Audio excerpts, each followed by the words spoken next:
Good morning, it's November 4th, and this is To My Liberal Friends. Well, today's election day in some key states and cities.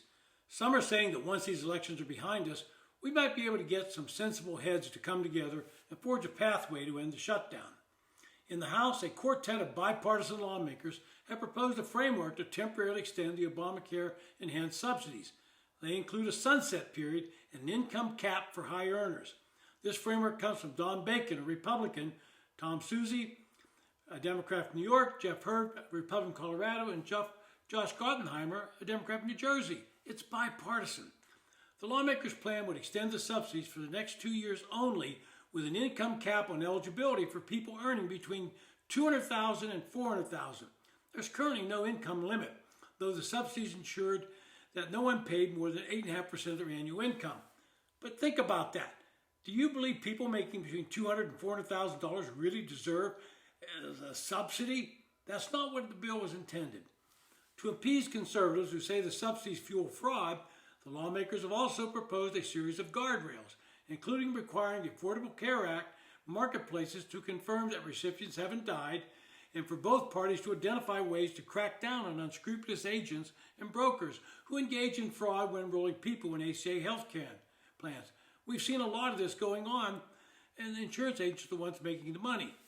The plan also calls for marketplaces to better notify recipients of the value of the enhanced tax credits they're receiving from the federal government.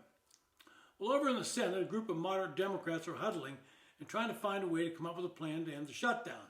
In public, they say that Minority Leader Chuck Schumer is anxious to find a solution, but in private, too many Democrats fear he's boxed himself in and can't find a solution that will appease the Democratic base on the left.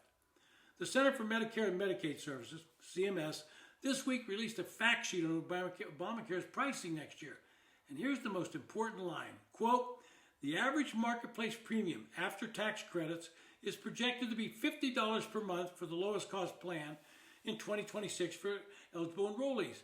Nearly 60% of eligible re-enrollees will have access to a plan for their chosen health plan category at or below $50 after tax credits, end quote. You heard that right. The majority of enrollees will continue to have a plan at $50 a month or cheaper, even without the extra pandemic-era subsidy that's expiring. That's a pittance compared to what many Americans shell out if they're insured through their employer, even accounting for the fact that employer plans tend to be superior in their choice and coverage. Taxpayers, on average, are projected to cover 91% of the lowest cost plan premium in 2026 for eligible enrollees in Obamacare, and that's according to CMS.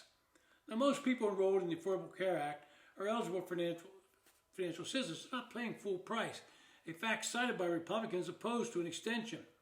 Even if the extra subsidies expire at the end of the year, a majority of enrollees will still be eligible for assistance to lower their monthly premium costs.